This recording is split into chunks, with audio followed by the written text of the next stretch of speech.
Hi, everyone. We're going to give you a few minutes to allow our attendees to join us. So we'll get started in just a few, but welcome as you join.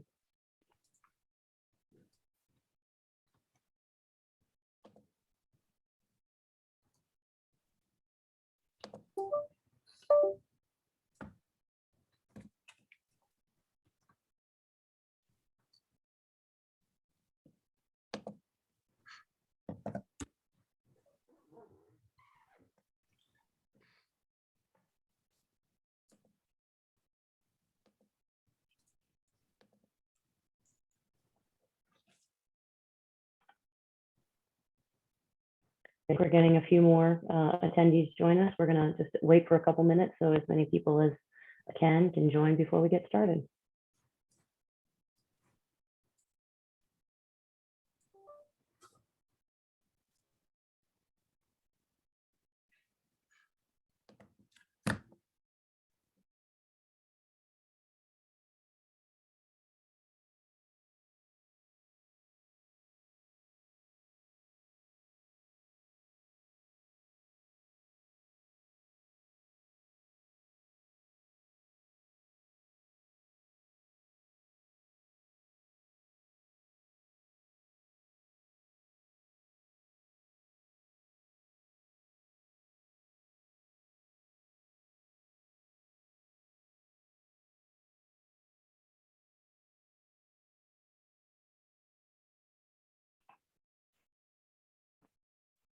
If you're just joining us, we're going to wait just a minute or two more so that we can make sure enough of our participants get an opportunity to join before we start. Thanks.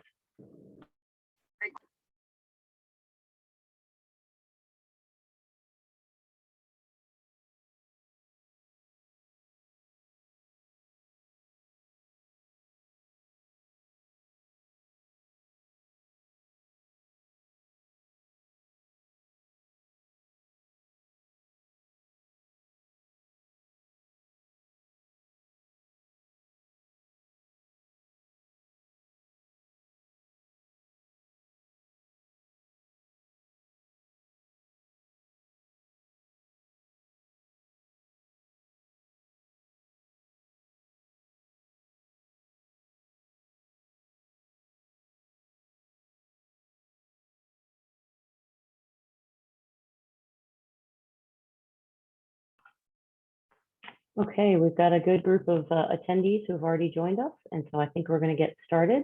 As a preliminary matter, we have Spanish interpretation available tonight.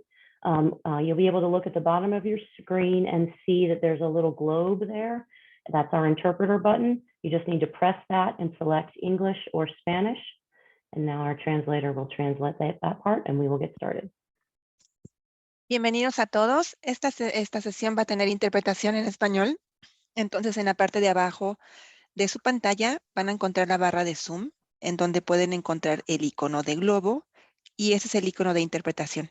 Ahí hagan clic para seleccionar inglés o español, por favor.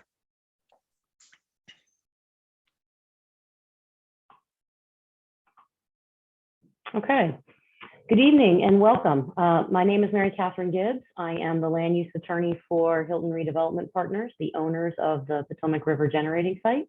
I want to welcome you all to what is our 9th community engagement event that Hilco has organized to discuss the redevelopment of the Potomac River Generating Station. Before we begin, there are a few items that I want to review to ensure that everyone is comfortable using Zoom here tonight. I know we've been doing Zoom for a long time, but you never know.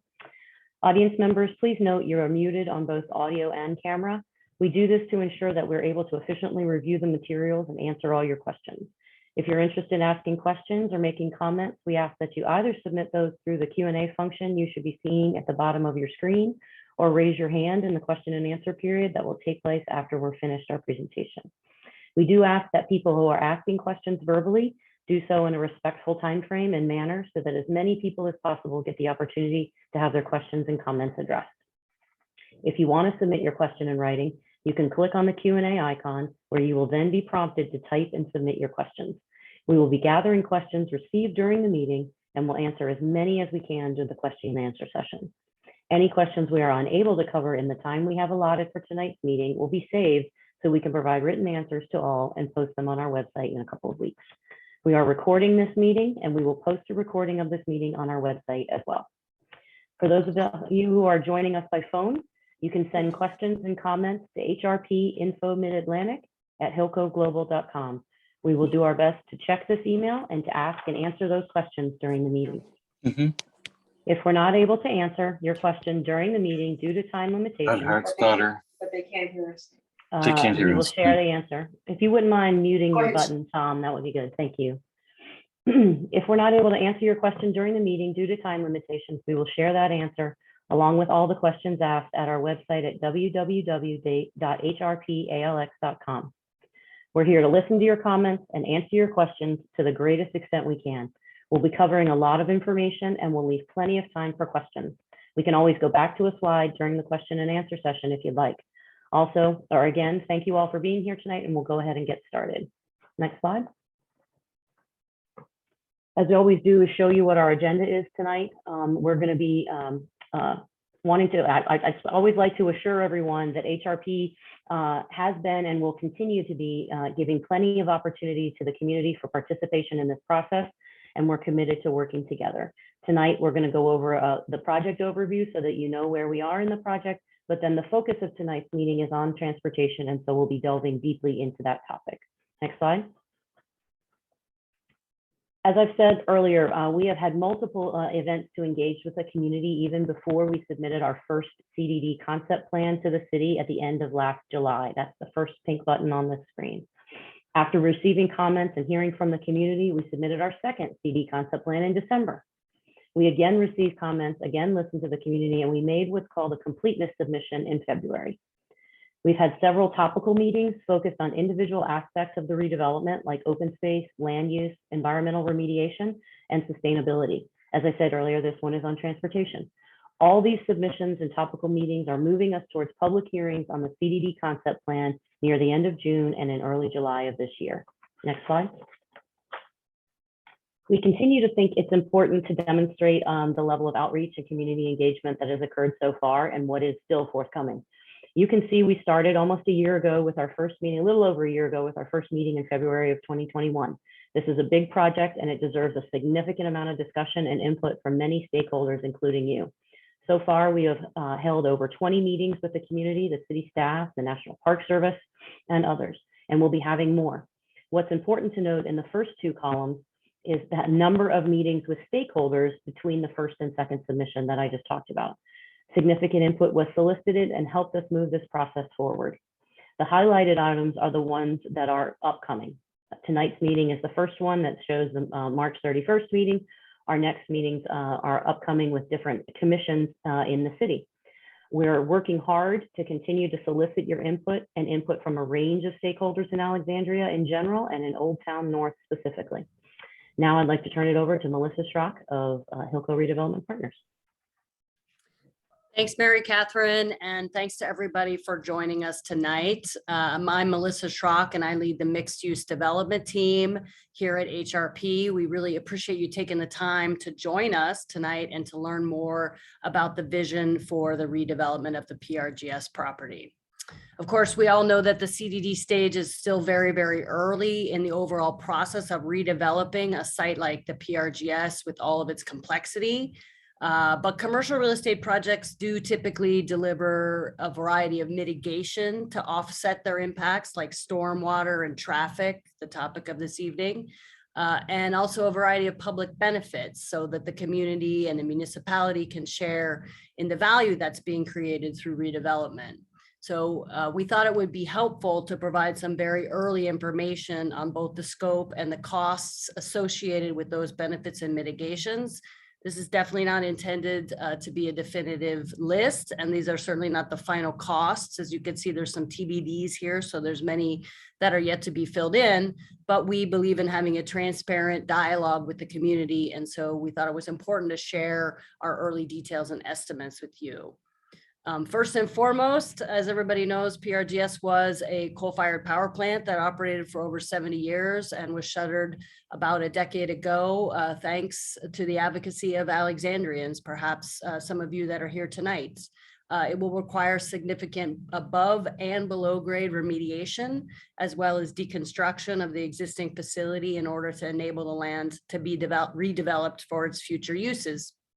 So our early projections indicate that those costs will be approximately $60 million for that work, and we'll be refining that number as we begin to actually bid the abatement and deconstruction work. Obviously, we're not going to be rebuilding a coal-fired power plant. We'll actually be building, our future buildings will be designed and with sustainable strategies and systems. So we haven't actually begun building design yet, and we don't know what the associated cost premiums of that will be. But we have submitted a carbon neutrality analysis to the city in conjunction with this CDD, and we will be submitting a sustainability master plan with our infrastructure DSP later this spring. These documents will provide a framework for future development decisions and will help to guide the project in relation to the city's sustainability goals as laid out in various documents. There are a number of public realm benefits associated with the project, and we've shared that in our November public meeting. Not only will it extend the Old Town North Arts and Cultural Corridor into the site, providing on-site arts uses, but there will also be over 5 acres of public open space provided on-site and improvements made to that land and also to the existing and future abutting parkland, the National Park Service land to the east and the current Norfolk Southern land to the west. And with all together, we estimate there will be an estimated cost of approximately $30 to $35 million for the improvements to all of that open space. And the project also made the early decision to build the vast majority of parking below grade, which provides a much better urban realm and pedestrian experience and allows for better street level activation. It does come with a pretty hefty price tag, which we currently estimate to be about $150 million across the site. Affordable housing, we know that this is a priority for Alexandrians, and our team has submitted a draft affordable housing plan to the Office of Housing. We're currently working with them on the details. At a minimum, our plan will involve a voluntary contribution of between $7.5 and $11.4 million, depending on the final mix of uses on the site, meaning how much of the square footage developed will be residential versus commercial. We are also applying for about 350,000 square feet of bonus density under the arts and cultural and affordable housing density bonuses that are available in Old Town North. And we've proposed that any bonus density achieved be divided evenly between the arts bonus and the affordable housing bonus. And a third of that affordable housing bonus density will be delivered as on-site units. So we're working through the details of how those units can be delivered in a phased fashion as the project gets built out. On the transportation front, the topic of this evening's meeting, the project will deliver a number of new roadways which reconnect the PRGS site into the surrounding Old Town North neighborhood. Our team prepared and submitted a multimodal transportation study as part of the CDD process. We'll be discussing that tonight. It includes a number of recommendations for transportation improvements in order to mitigate the impacts of the project and to improve the transportation network in the neighborhood. We'll be sharing some of those with you tonight. The exact improvements to be implemented and their phasing will be determined as part of that future infrastructure DSP process. So we don't have the specific details or cost of all of that yet, but we will be able to provide that as we move forward.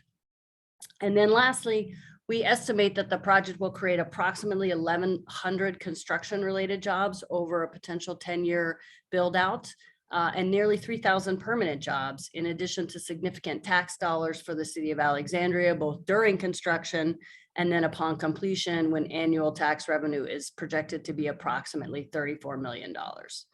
All of these numbers are very, very early estimates, and they are actually in 2021 dollars. So we will continue to share updates with you as we get them. Next slide, please. So if you've attended any of our community meetings or site tours, you're probably familiar with this slide. It's been over a year now that we have been working with the community. We've had many, many conversations with community members, city staff, and city leadership. And that has really helped inform our approach to how we're redeveloping PRGS. Through these conversations, we developed 3 primary design drivers that synthesize what we've heard about the physical planning of PRGS. You can see those 3 principles here, and you can see a bit of an early interpretation of what the PRGS site could be built out here with this rendering with the waterfront view and the central plaza, all are elements that we will talk to you about tonight that we've shared with folks prior. But I'm not going to go through each one of these points because my colleague Michelle is going to touch on each of these principles before we dive into the main topic of the evening. Michelle? That's right. Thanks, Melissa. So my name is Michelle Chang, and I'm Vice President of Mixed Use at HRP. And if we go to the next slide, I'm just going to run through the 3 guiding principles quickly because if you've been to our community meetings, you'll have heard them before. As you know, the PRGS site is located on the edge of Old Town North, and as such, integrating the site back into Old Town North is critical to what we're trying to achieve here. And we foresee a project that is friendly, inviting, and a walkable mixed-use environment. And to do that, we really want to reknit the site and back into the surrounding neighborhood and the urban fabric. So consistent with the small area plan, we've continued the existing street network into the site with direct connections up north at Slaters Lane that stretch south. And then from the south, we continue with North Fairfax Street and North Royal Street connect into the site. 2 potential future access points are located at North Pitt Street and east to Abington between our, what we call our Spine Road, exactly Spine Road out to East Abingdon and potentially the Parkway. Now this will require cooperation from other landowners. The second principle is to connect people to the waterfront. And we've heard from the community and the city very clearly that Alexandrians want better and more usable connections to the waterfront. We focused a lot of attention on how to improve both the visual and physical connectivity to the Potomac River by orienting the road network in a way that really shortens that physical distance to the waterfront and opens up view corridors. Our third and final principle is to provide meaningful open space. We're adding nearly 6 acres of on-site public open space. And the goal here is to seamlessly connect to existing National Park Service parkland along the east and to the future linear park that's envisioned along the Norfolk Southern Land to the southwest. We had a community meeting on November 29th that really dove into these topics. And we're really excited that by including, the open space on our property and adjacent property, the total combined open space is approximately 14.2 acres.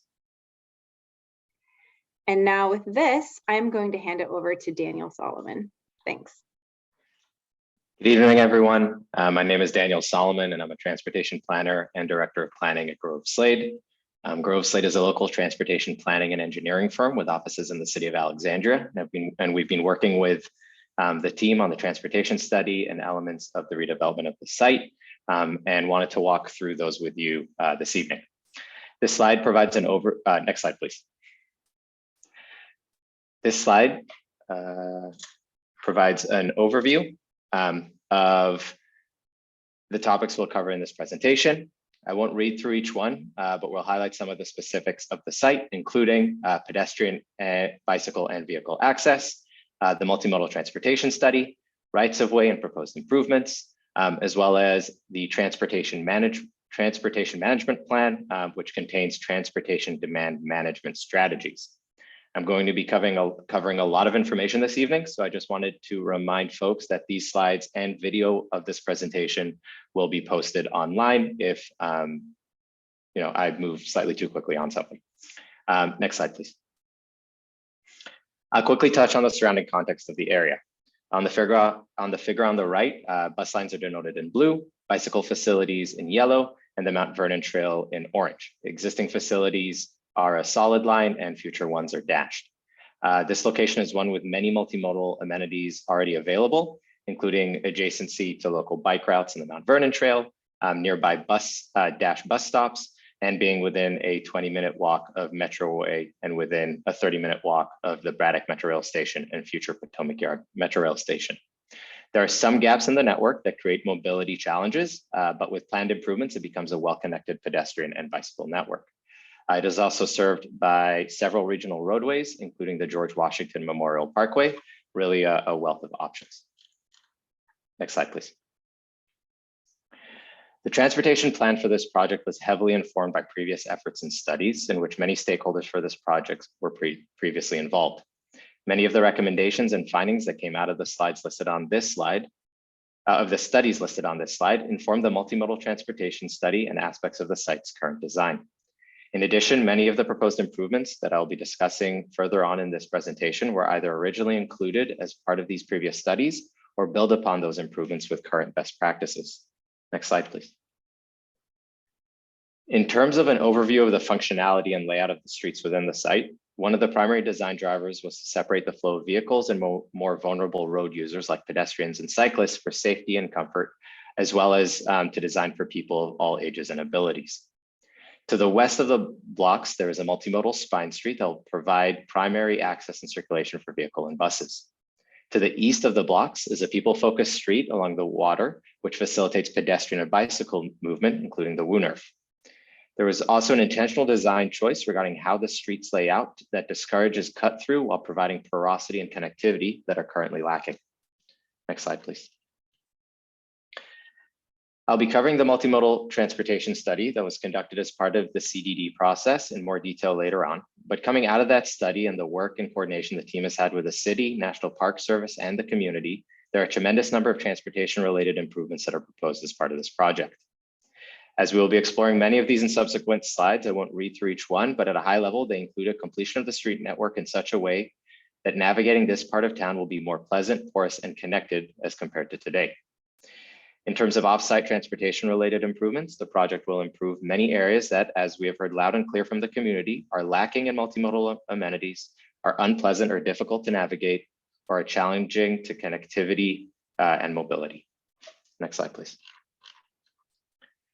This slide provides a comparison of the proposed PRGS plan as compared to the plan for the PRGS site that was included in the Old Town North Small Area Plan. As shown, the program has been refined. However, given the adjusted mix of uses and more current trip generation data, the trip generation for the site is somewhat comparable to what was analyzed in the Old Town North Small Area Plan. Including potential connections, the total number of connection points is the same. The Old Town North Small Area Plan assumed the Pitt Street extension, even though there is an existing business operating where that connection would have taken place. However, even with just Slaters Lane, North Fairfax Street, and North Royal Street as connection points, the multimodal transportation study showed that the road network could accommodate the additional trips generated on the network. The roadway layout in both plans is comparable.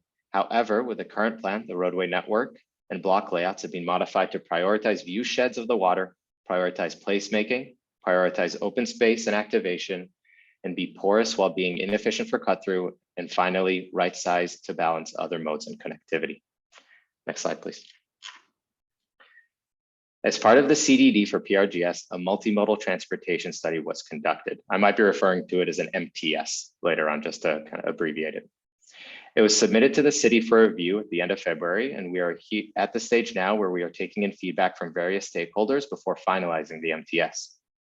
The MTS included a multimodal review of transit, bicycle, and pedestrian facilities within a quarter mile, and I'll be going over many of the recommendations and findings that came out of that review later in this presentation.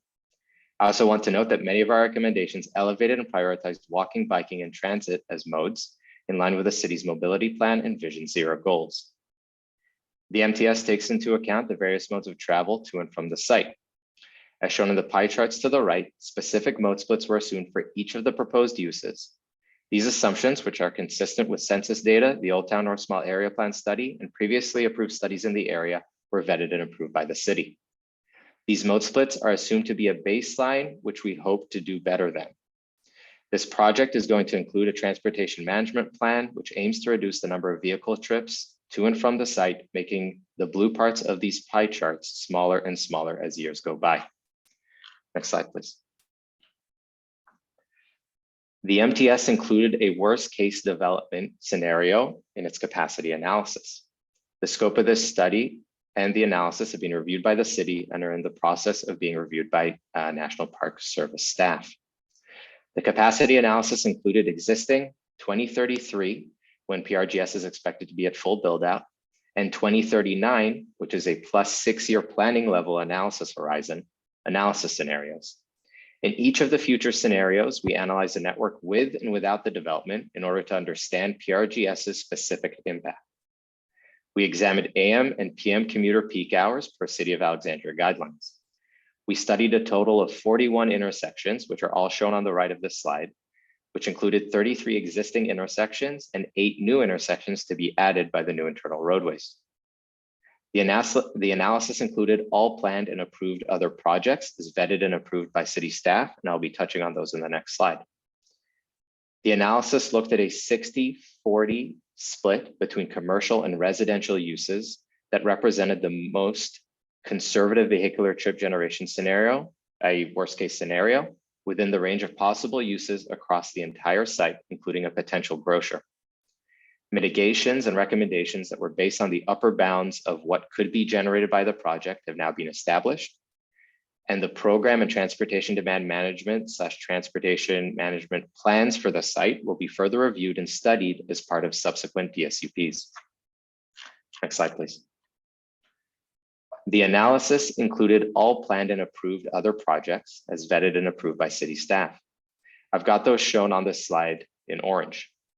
There were 3 office to residential conversion projects that were not included in this study as they were not approved while our study was being conducted. However, the inclusion of these projects would not have expected to impact the findings of our analysis, as trip generation for office land uses is greater than residential on a square foot to dwelling unit basis. So we'd most likely see a decrease in the number of vehicles on the network. Those 3 projects are shown in blue. So just to reiterate, because these 3 broad projects are office to residential conversions, we expect their inclusion in our study would not impact our results. Next slide, please. As I mentioned a couple of slides ago, the multimodal transportation study included a thorough review of pedestrian facilities in and around the site. Pedestrian access and circulation for people of all ages and abilities has been a primary focus of the design thus far, and the project has been designed with pedestrian-friendly strategies, including controlled crosswalks, curb extensions, timing and phasing strategies to balance prioritization of modes at intersections, promotion of safety and vision zero strategies, a Wooner, multiple multi-use paths, ample sidewalks, activation of built-in frontages, and green and programmable open spaces. The graphic on the right shows expected pedestrian routes through and around the site. For those that are very familiar with the site, you can get a sense of how much more pleasant, porous, and connected this part of town will be as compared to today. I want to emphasize that working with our colleagues at the City and National Park Service, and based on feedback and coordination we have had with the community, all of our recommendations and mitigations included in our findings thus far have elevated and prioritized walking as a mode. Next slide, please. In terms of bicycle connectivity, this site is uniquely positioned to take advantage of its adjacency to the Mount Vernon Trail and existing local bike routes. While these are great amenities, gaps in the existing network and challenges to east-west mobility like GW Memorial Parkway and rail tracks further west mean that there is a lot of potential to unlock. As you can see up on the slide, this project leverages that potential by providing bicycle facilities through the site and upgrading and connecting to existing facilities adjacent to it. Based on feedback we received from the community, our recommendations include design strategies that will provide suitable routes for different users. A more leisurely meandering route along the water shown in purple, a commuter route for folks trying to go north-south as quickly as possible shown in yellow, and a local route for those looking to access the site shown here in green. Next slide, please.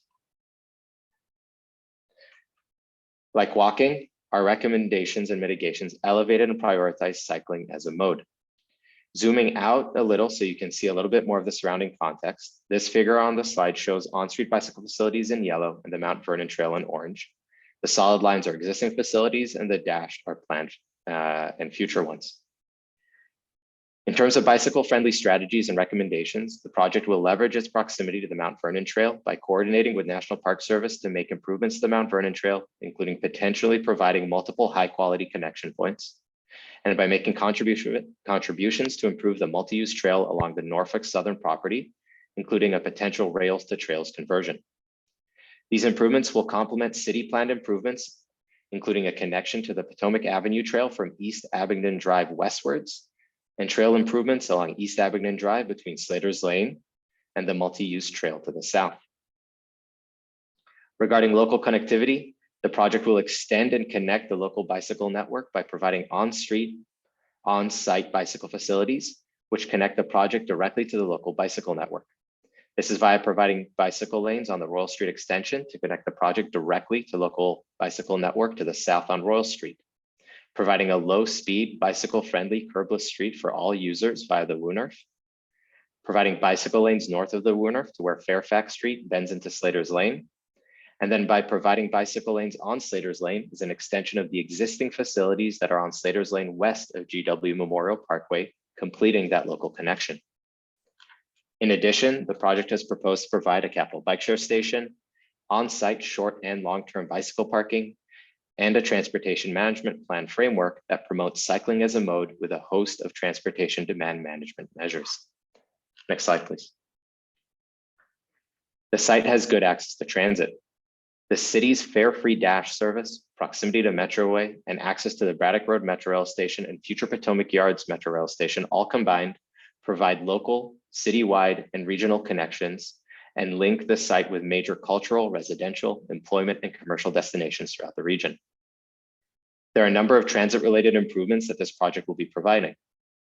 In coordination with city staff, the project proposes realigning Dash Line 34 through the internal roadway network of the project site, running along Royal Street, the Primary Street, and Slaters Lane. Additionally, two-way transit stops for Line 34 are proposed to be located on the primary road, shown here with those dashed black circles. If feasible, and in coordination with city staff, National Park Service, and a number of other relevant stakeholders, the project will take advantage of the project's proximity to the Potomac River and provide a stop along the waterfront for any future ferry service and/or water taxis. Finally, the transportation management plan will include a number of components that further encourage the use of transit to access the proposed development. I also want to mention that Hilco will continue to coordinate with the city and Dash to improve the frequency of planned transit service to the site. Next slide, please.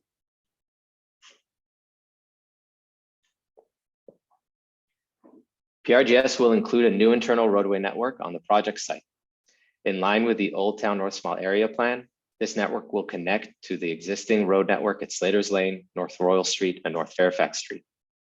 The operations and geometrical layout of these streets as currently designed is based on the Old Town North Small Area Plan, the city's complete street guidelines, and the traffic and operations analysis conducted as part of the multimodal transportation study and through extensive coordination with city staff.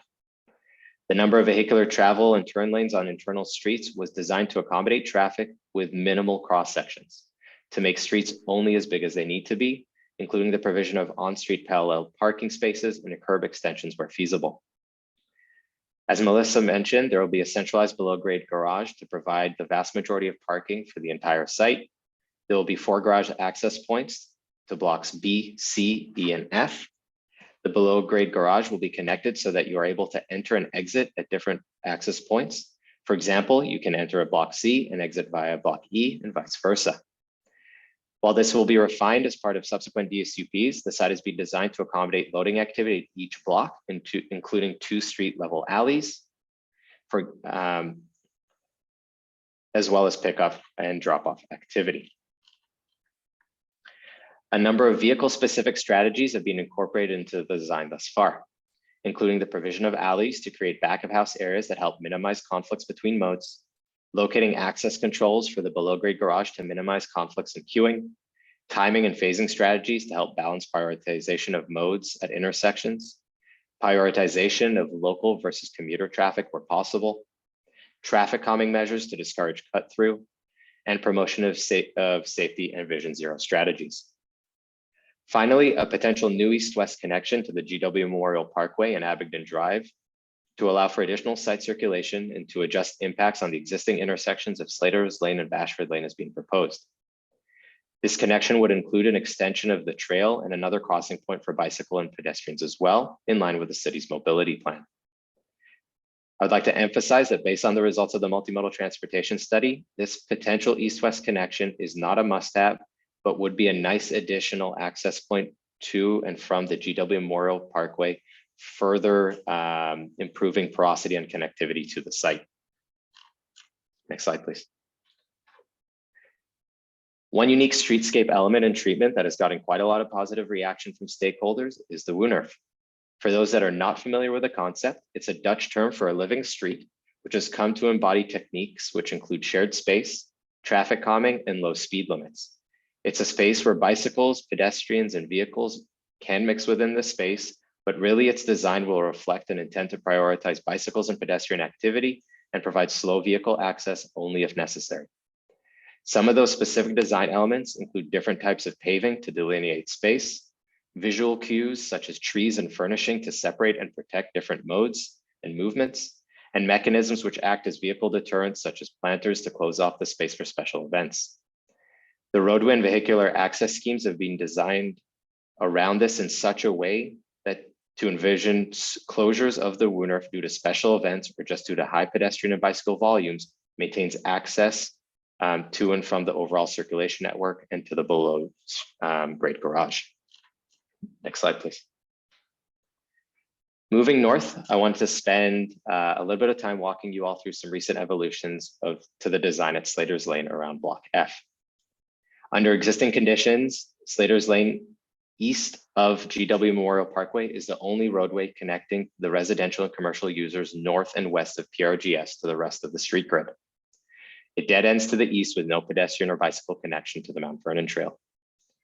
Along this section of Slaters Lane, the original CDD tied Slaters Lane into the overall street network and included sharrows, which are also known as shared lane bicycle markings, a conceptual yet wonky intersection design, as well as a conceptual connection to the Mount Vernon Trail. Thanks to some information provided to us by the neighbors at Marina Towers, which also coincided with another parallel conversation we're having with the city at the same time, led us through a revised design, which is shown here on the slide. The revised design pulls the roadway south to maximize open space to the north and setback from Marina Towers. It extends the bicycle lanes through GW Memorial Parkway intersection and connects them to the local route to the south and the Mount Vernon Trail just to the east of the intersection. We've also designed the intersection to be as compact as possible with a driveway treatment into Marina Towers to indicate to cars to stay on the main axes unless they want to access Marina Towers. Finally, this design continues to tie Slaters Lane into the overall street network as envisioned by the Old Town North Small Area Plan, providing users on Slaters Lane alternative routes by car, bicycle, and foot to get to and from their homes and businesses that isn't just via GW Memorial Parkway. Next slide, please. Coming as no surprise to most folks on this call, the intersection at Slaters Lane and GW Memorial Parkway has its challenges. Signal operations at this intersection prioritize north-south commuter traffic and limit east-west mobility. There is no east-west bicycle connectivity east of West Abingdon Drive. There is limited curb-to-curb width, limiting operational improvements. And pedestrian facilities such as sidewalks and crosswalks across the intersection are substandard. In terms of potential improvements, we have recommended as part of our study signal operations at the intersection that balance priority for movements and improve east-west connectivity for all modes. As part of these recommendations, we've proposed simplifying movements at the intersection to utilize available capacity without limiting access and making operations at the intersection as efficient as possible. As I mentioned earlier, we recommend extending bicycle facilities through the intersection eastwards to complete that local bicycle network and bring pedestrian facilities here up to standards. The cross-section shown on the bottom right of the slide shows that what the proposed cross-section between East Abingdon Drive and Spine Road would look like, including sidewalks, planting strips, and travel lanes that will now meet city standards. The south side of Slaters Lane, which is on the right side of the cross-section, north being on the left side of that cross-section, will be improved when the substation is eventually redeveloped. Next slide, please.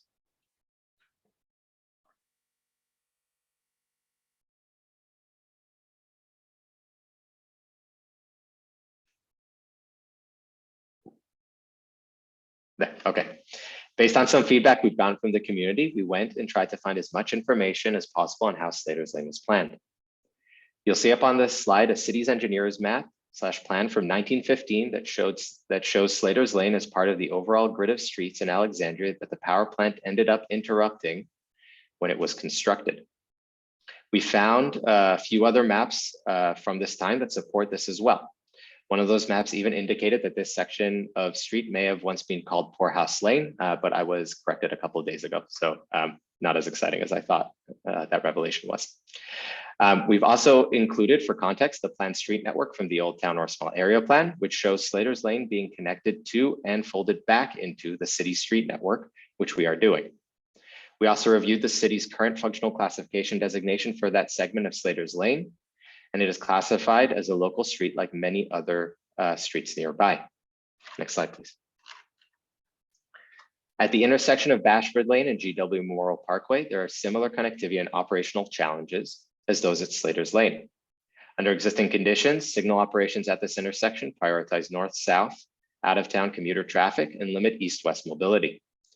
There are sharrows, also known as shared lane markings, across the intersection that provide bicycle connectivity, and pedestrian crossings and sidewalks within the intersection do not meet current standards.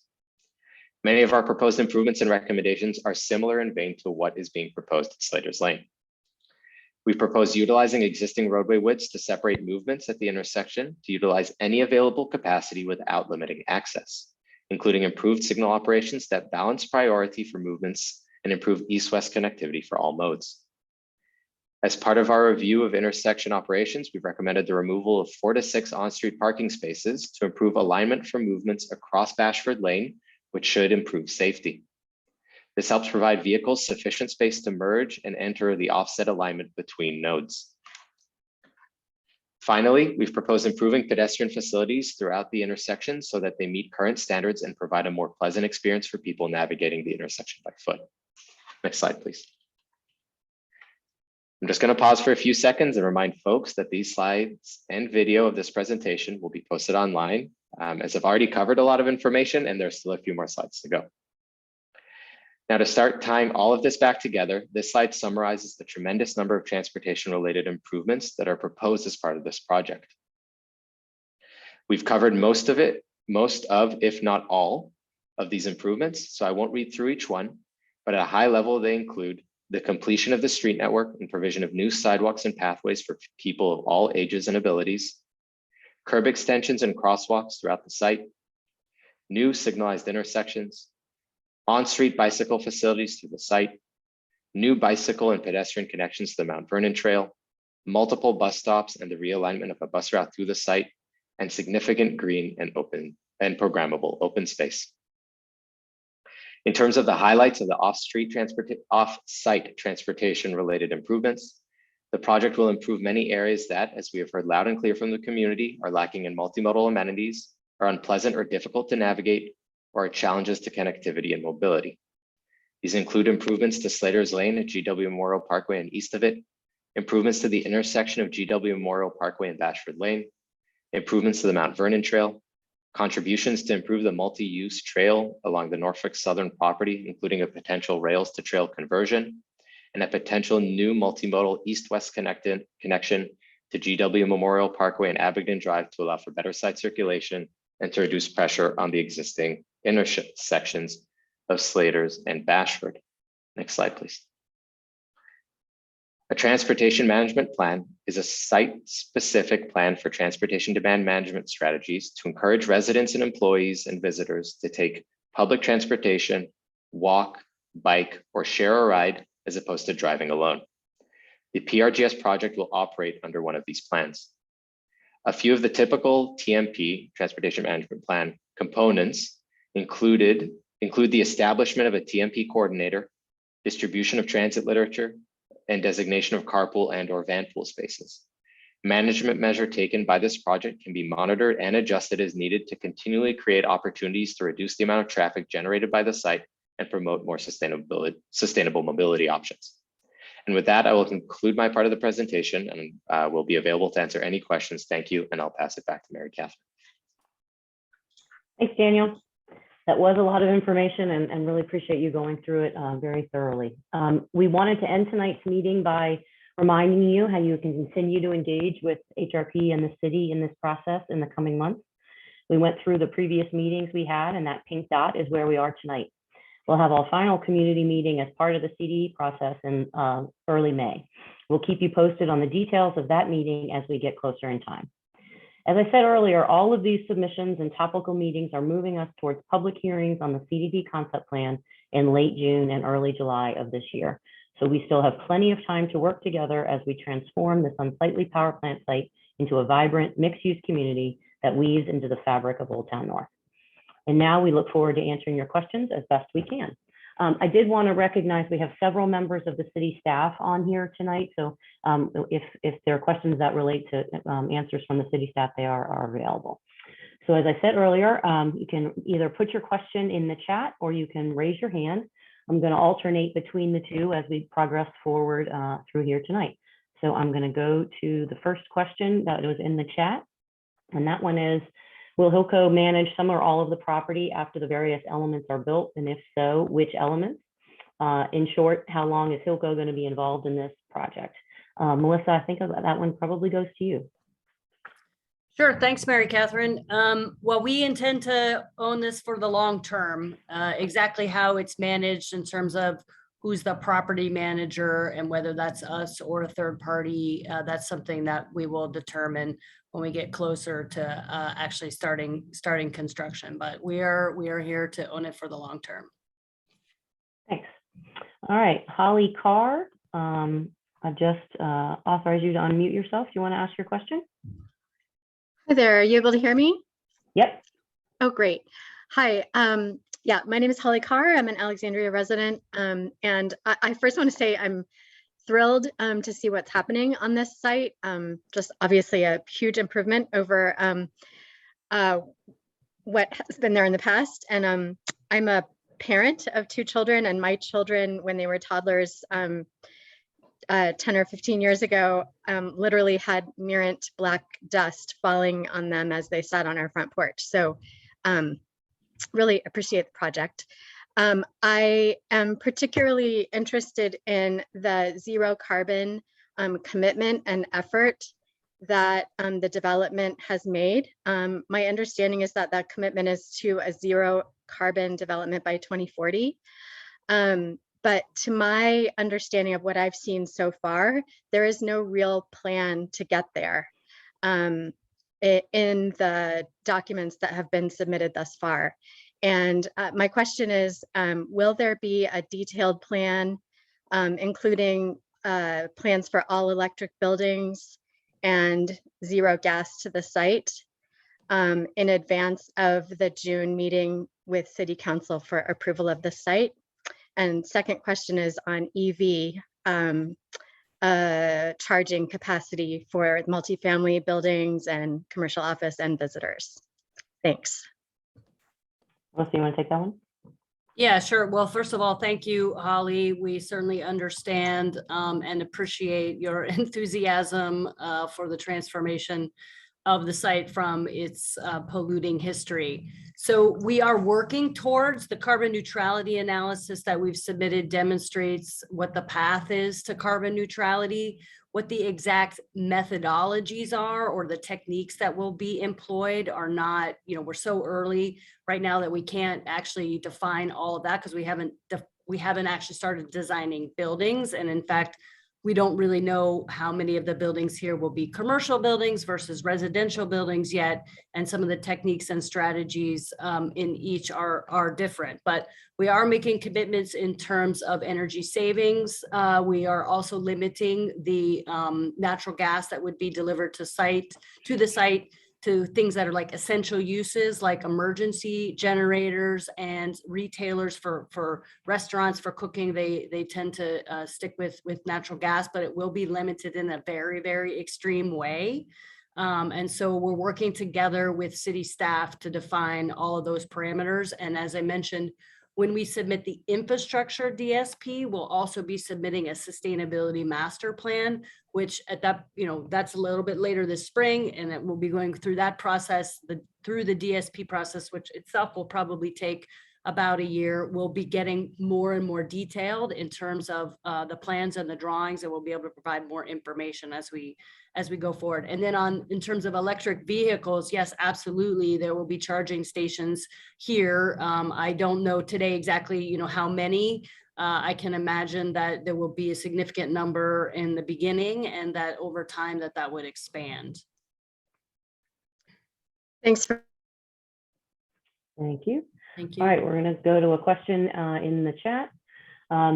Concerns of the height of these buildings because of being located in the historical district of North Old Town in our community on Slaters Lane. We have to go through the ARB of Alexandria City Architectural Review Board, and I'm very concerned and planned for keeping this a historic look to the area.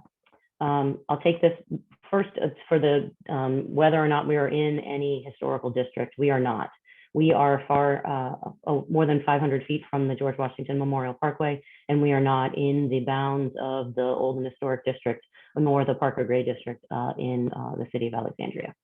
As it relates to height, what we are providing as part of this process is maximum height limits. We have not designed these buildings.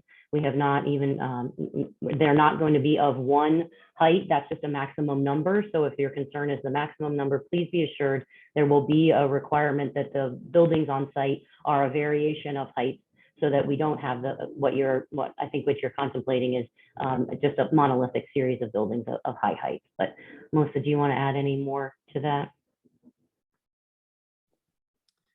I would only add that, keep in mind that the area that the development, the area of the site that is actually developable is relatively a small footprint of the overall site. And so that is one of the things that allows us to provide the significant amount of open space that we're providing on both sides of the site.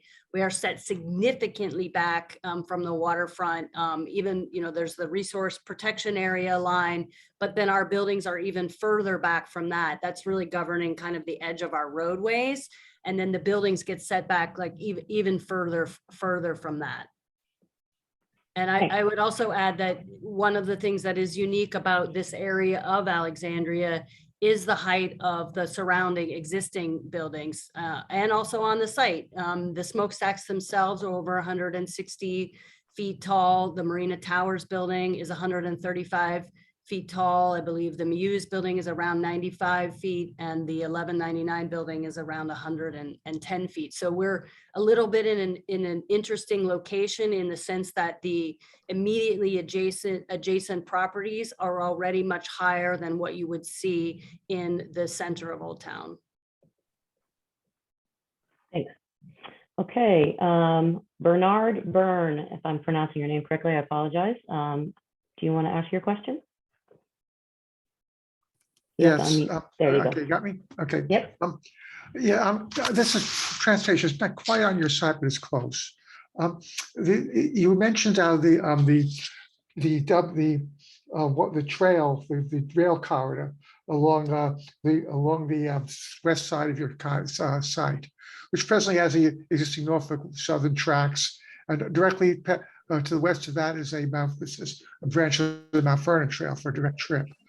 Now, from what I've been seeing and hearing, there's a proposal to change this to some sort of linear park, and you just mentioned today that could be a bike to rails to trails project. Well, those rails are very historically significant, and the Alexandria has lost all of its old rail lines. The only ones that are still around are the major ones that are still in operation. This would be a very big loss to the county if that was converted to a rails to trail project. And then because from what I'm seeing in the diagrams, it looks like you tear out most of the rails, leave just a few and put some signs there. Well, you already have the existing Mount Vernon Trail right next to it. I fail to see the reason for this kind of proposal.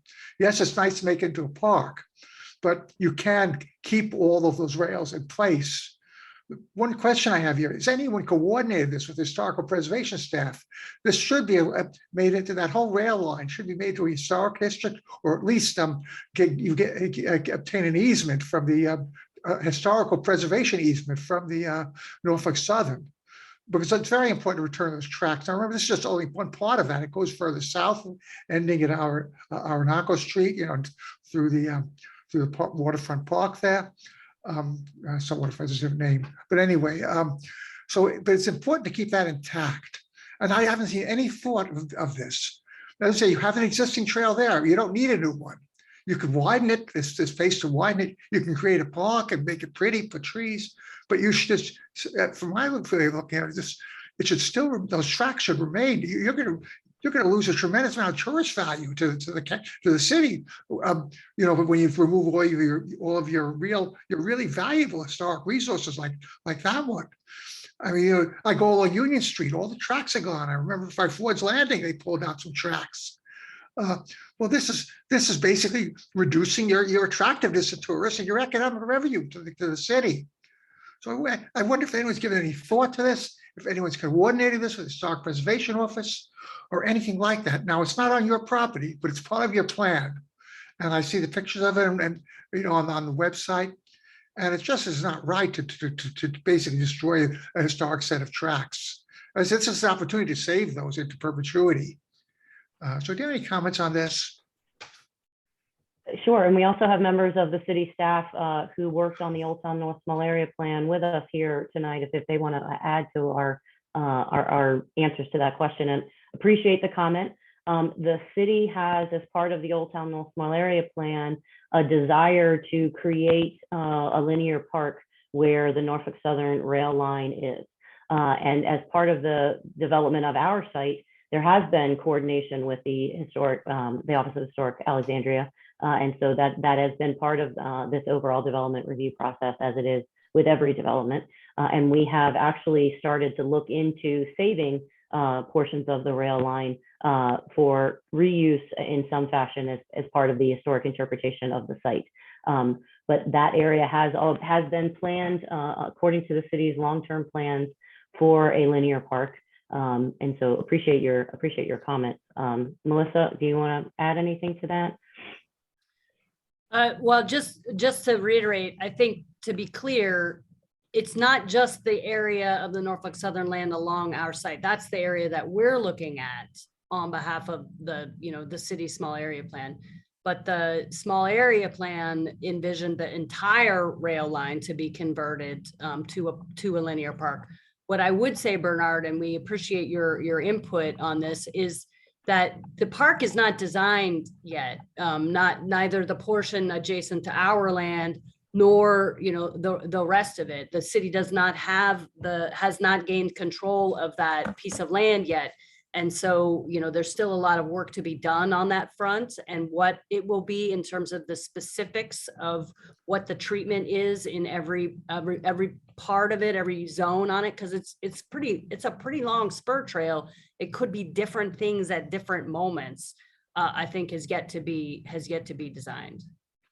Yeah, well, my whole point is that the preservation of the entire tracks is important. You can have a park, the tracks can go right through the middle of the park, but keep the tracks, and not this whole idea of making it into a rails to trails project, because that's done after the trail. You generally done after the rails have been removed. You don't just remove rails to. I've never heard of a project which removes rails to create a rails to trail route. You already have the trail route. It can be just widened because you have the Mount Vernon Trail all the way, and it extends all the way down to down to where the Robbins Terminal was. So Okay. That's what I want everyone to keep in mind. Thank you. You don't want to lose a rather valuable piece of property just because people say make a rails or trail thing. It's a wonderful thing. We appreciate your input. Just one point of clarification, maybe for the benefit of everybody listening, is that the piece of the Mount Vernon Trail, meaning, the multi-use trail that goes up adjacent to the Norfolk Southern land, is not the Mount Vernon Trail. That piece is actually owned by the city. So it's not owned by National Park Service. So I just Yes, I'm aware of that. I'm aware of that. But I say that if it's necessary to be widened, that can be widened. Yeah, I'm aware it's not city owned. It's not. It's just called on this in this presentation part of the Mount Vernon Trail. Thank you so much. Okay, let's go to another question from the chat. This one is from Mr. Kaufman. How far will the off-site improvements on Slaters Lane reach to the west? Specifically, the intersection of Slaters and Route 1 for bicycles is awful. It's getting worse as Potomac Green and the new metro station is built out. Daniel, do you want to take that one? Sure. So kind of within the scope of the recommendations that came out of our study, it's really the George Washington Memorial Parkway and east, right? What the exact kind of endpoint to the west of that intersection, but it'll still be pretty close to that intersection. That's where the improvements are going to be concentrated. That being said, I know we do have staff from the city here who may be able to answer some of your questions or to kind of further answer this question in terms of any planned other improvements at Route 1 and Slaters. Don't see any hands raised. Chris is on. Yeah, Chris is. Hi, I don't know if Chris, I think also Alex is on. I don't know if they want to add anything. Yeah, definitely. Yeah, thank you for bringing this up. And, I think the intersection of Route 1 and Slaters is difficult for several reasons. Right now, there's no specific plans for this, and especially related to this development, but we are looking at it, looking at ways to improve it. Thanks, Chris. Okay, Lisa Barnes. You want to ask your question? You have to unmute yourself.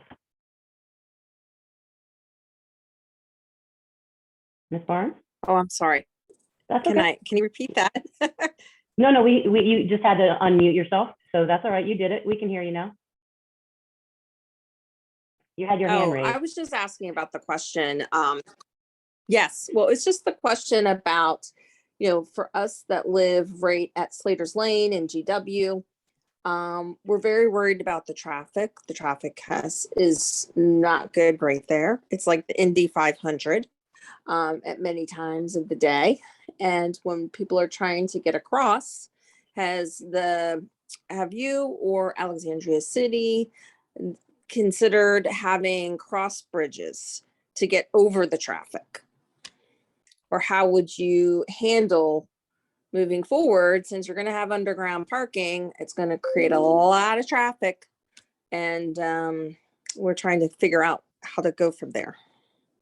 Thanks. Daniel, do you want to take that one? Yeah, that's a good question. So most of our recommendations, if not all of them, are about balancing operations at the intersections for other modes and not just thinking about processing as many vehicles as possible, as quickly as possible through intersections, which is how we used to think about things, right? And that's probably why the intersection functions as it does now and is so unpleasant to cross. The whole point of our recommendations is so that it is more comfortable for you to cross, understanding that there's also a desire for vehicles to, it is a commuter corridor, but working with a city to within whatever is within the city's ability and through coordination with National Park Service to prioritize those other modes, which might impact how easy it is for people to commute through the city of Alexandria, right? But they're going through the city and not to the city. And I think that's something that we've kind of thought through as part of our recommendations. And, the city has its Vision Zero goals as well, which are about kind of prioritizing other modes as well. And happy to kind of hand it off to Christopher if you have other things to add about that. Yeah, thank you. And as Daniel I said, think our concern is. Oh, excuse me. Go ahead. Oh, Go ahead, Chris. I'm sorry. I was just going to add, and I. Okay, why don't you go ahead, Lisa? I'm so sorry. All I was just going to add was that, like to the point where there's going to be an accident here soon where somebody's going to get killed, unfortunately, at this intersection.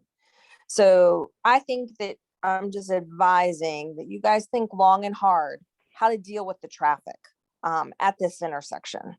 If it's, longer lights, rumble strips to get into Old Town to slow people down, I don't know what the answer is. But it is like I face GW. And so, I hear the noise and the traffic constantly.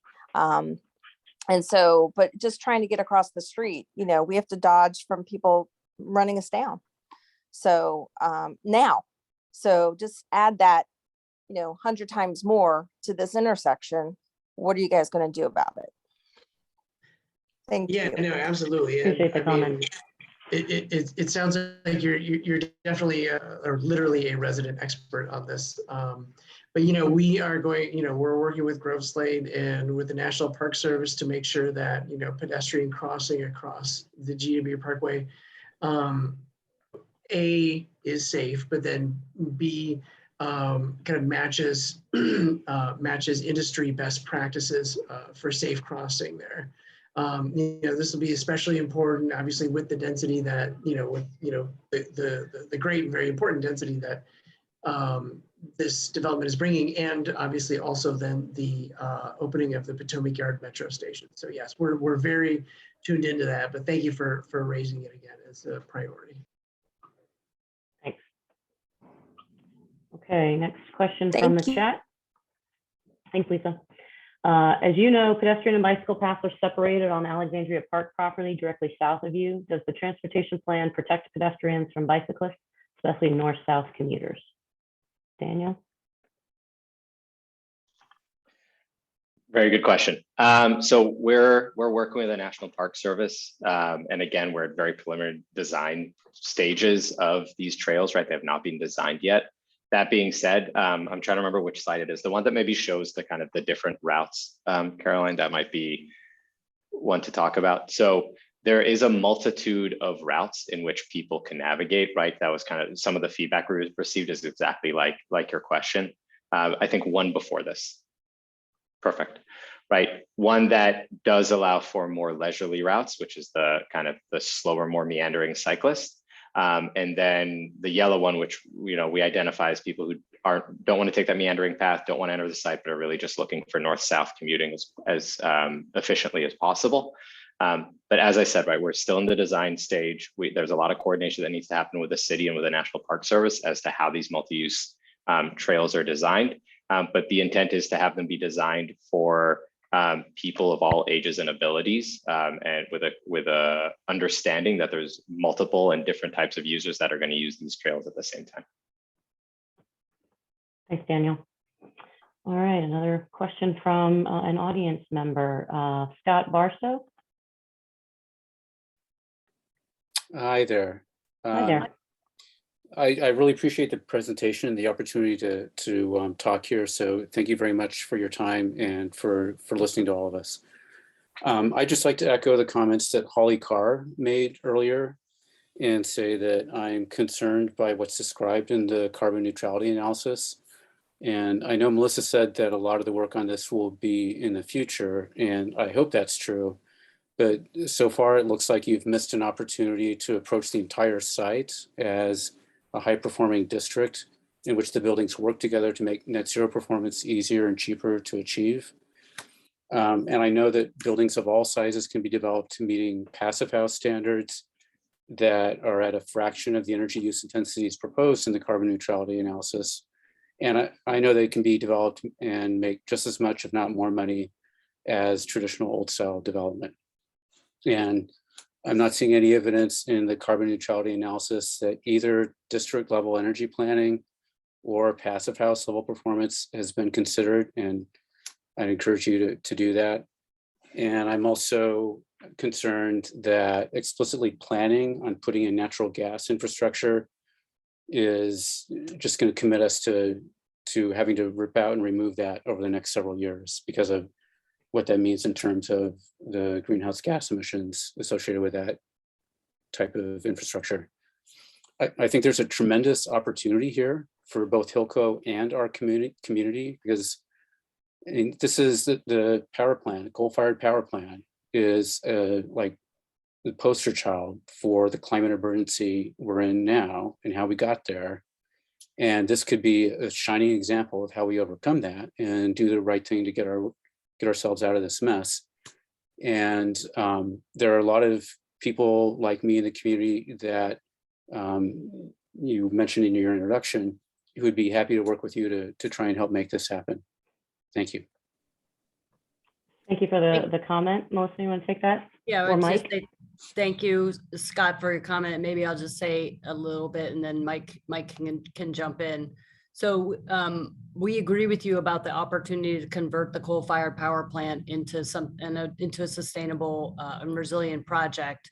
One of the things that is exciting to us about what we do is we're removing the possibility of these sites from ever becoming sites that, you know, generate the kind of pollution that they did in the past, that use fossil fuels in the way that they did in the past, by taking them basically out of commission. And we're removing them from the network of power producers, and then contributing to, you know, by developing projects that are sustainable and that are energy efficient and are looking towards things like electrification, helping to build that capacity within our overall system. We're still very early on the design, Scott. I disagree with you wholeheartedly that we've missed an opportunity because we haven't designed anything yet. So we were asked to do a voluntary carbon neutrality analysis very, very early in the project. You can see how early we are. We basically have block plans and roadways and ideas of pedestrian paths and bike paths. There are no building designs here. There are no systems designed yet.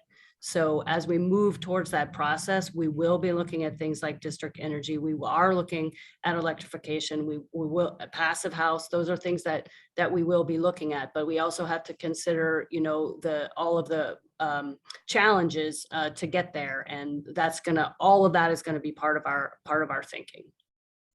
Yeah, and Mike, I don't know if you want that. to jump in. Yep, go ahead. Yeah, sure. I was just going to add to that. I think timing's also important, because before you go and attack a challenge, you have to establish sort of goals and targets that you work toward, right? Not prescriptive incremental solutions that'll drive an answer, but you start to establish things like we talked about in the last community meeting: energy efficiency targets, embodied carbon reduction targets, electrification, on-site, off-site renewable energy, and you frame the problem. And I would say actually Hilco's doing a really great job early on. Now, there's studies actively going on for district-wide energy related options and studying the viability of those, all while still managing priorities for things like stormwater, site, road, streetscape, height, you know, diversity in the type of building uses. So we're in the process of establishing goals and targets that go beyond the green building policy that's in place right now, that I think will evolve as we get more granular with regards to the solution to meet those. So the first is establishing targets and goals versus running full steam into an incremental solution right out of the gate. If I could respond just briefly. So I'm very happy to hear that it's early in the process and you are considering these things, and there'll be an opportunity to look at them more closely going forward. I'd have to really disagree, though, with the idea that the coal-fired power plant is the comparator here. That shut down a decade ago. Alexandria's got an environmental action plan goal of cutting emissions in half by 2030. That's 8 years from now. And we know that 57% of the cities or the communities' greenhouse gas emissions are associated with buildings. So there's really no way we're going to meet that goal unless we shift rapidly to net zero development, which means ratcheting down dramatically the energy use in buildings. So I would say the 2018 Alexandria community-wide greenhouse gas emissions number is the starting point, and we need to get down to half of that. Appreciate your comments, Scott. Thank you. Our next question, we talked about accessibility to the redevelopment area. Does this include ADA compliant accommodations, specifically legally blind residents, and those accommodations, including crossings at the Parkway? Our plan is to upgrade and make sure that we meet ADA standards and guidelines across the entire site, and ever we put in, make improvements, even if they're off-site. Thanks, Dan. Okay, we have the next, one other person has their hand up. Peter, can you hear me? You want to unmute yourself? Yes, can you hear me? Yep. Okay, terrific. I thought it was a very good presentation Daniel made about the roads and some of the changes.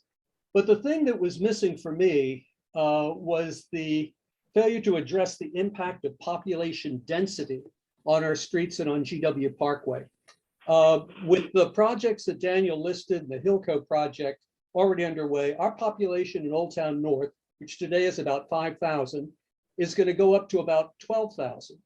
Old Town North is 145 acres, that's 0.23 square miles. So if you do the math, our current population density is 22,000 people per square mile. By comparison, New York City's population density, which is the highest in the nation, is 27,546. When we go to 12,000, divide that by 0.23, the number comes out in excess of 52,000 people per square mile.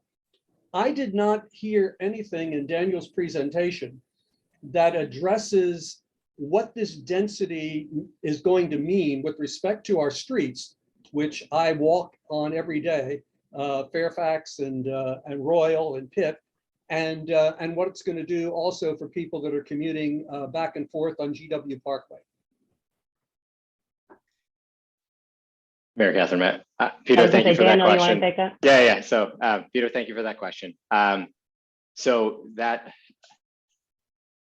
transportation demand modeling at like a regional scale is just really outside of the scope of this project, right? What we're asked to do, and this is what national and city standards are for evaluating the impact of a single development, which is what we are doing, is to look at existing conditions, add in what we call background growth, which is essentially regional growth, which was added, right? We grow our existing volumes, just assuming that there's going to be regional growth on the roadways, which may account for density, kind of what you were talking about, population growth. And then on top of that, adding any known new developments that are going to be near our study area intersections, which was a whole host of them, which were listed there earlier, which we then also add onto the network, right? And again, this is a vehicular capacity analysis that I'm talking about in terms of like these steps that we took. And then we evaluate it, and then we add in the PRGS site, and that's what we're examining. What's the delta between the two, the difference between the two? In terms of kind of a regional study of transportation and its impacts to the road network, that's unfortunately outside the scope of this study, but there might be folks from the city. I'm not sure if Ryan Knight is here. I know, the city does undertake quite a lot in terms of kind of studying and understanding how patterns shift, especially with folks traveling through the city and as opposed to from it or to it. But I hope that helped answer your question. Oh, you really didn't. Yeah, and I'll add to that. This is Ryan Knight with the Transportation Engineering Division with the city. So what we've seen thus far, although population has grown, what we've seen from from the vehicular standpoint and from trips generated throughout the city is that it's actually decreased. So that tells us a number of things, and there could be a number of reasons for that.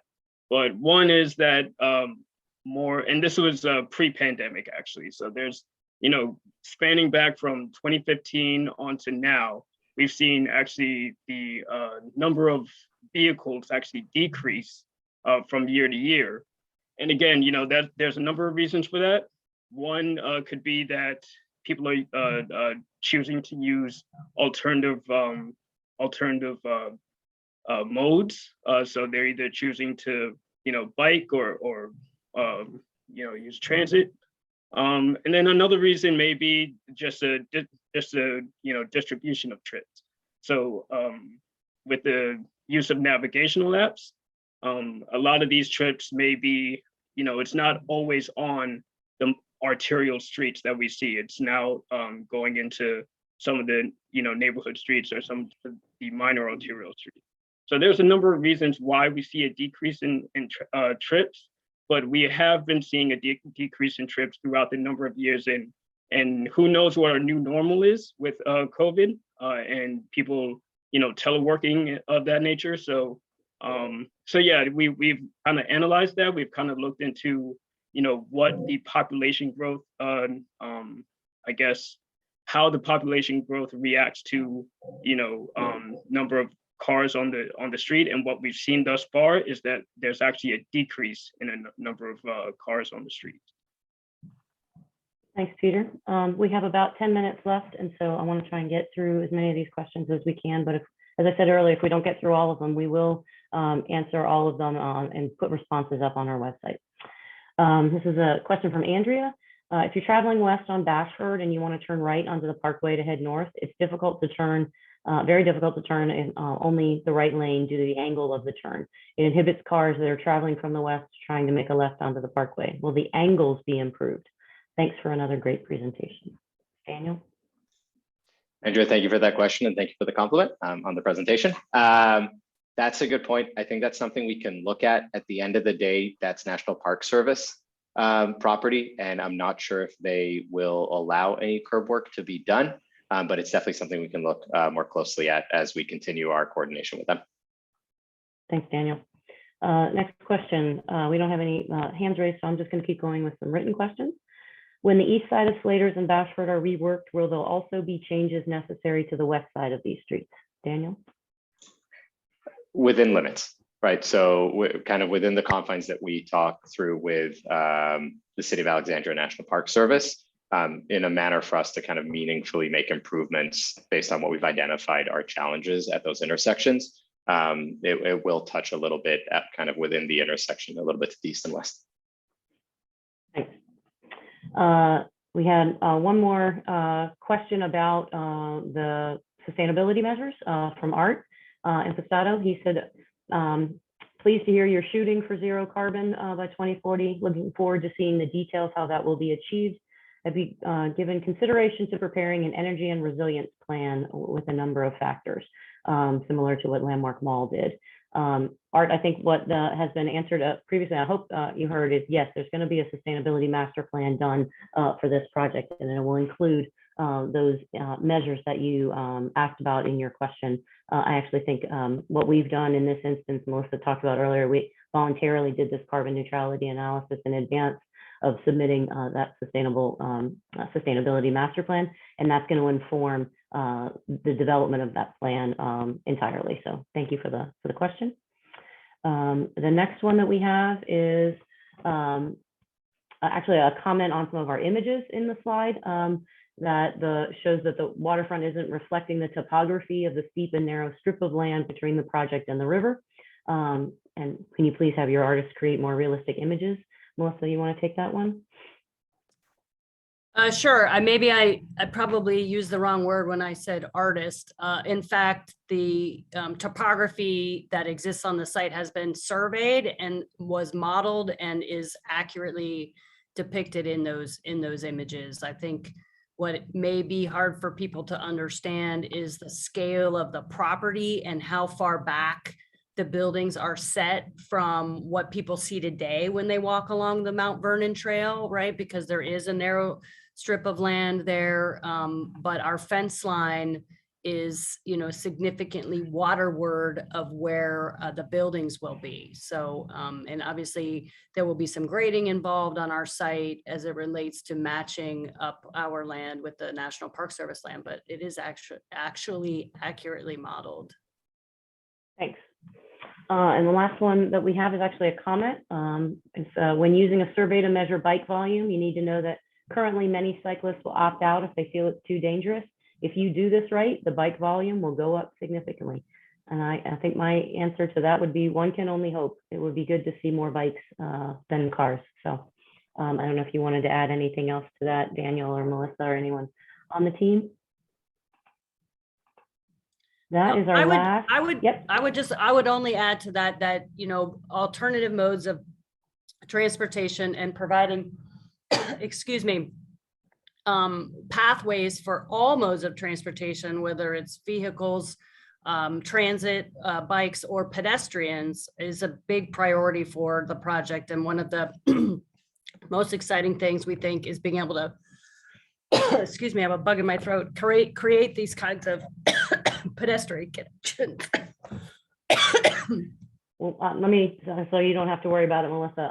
Why don't I take the mic back and say, we don't have any further questions. We don't have any other hands up. We're just about at the end of our time, and just wanted to say thank you to all who participated here today. We really have appreciated the really good questions and the really good interaction, and we look forward to continuing to work together As I said, we're working towards public hearings at the end of June and the beginning of July with the Planning Commission and City Council. We'll also have additional community engagement events between now and then. So please keep a lookout for those, including another community meeting in early May. And with that, thank you everyone again, and we'll see you next time. Thanks so much.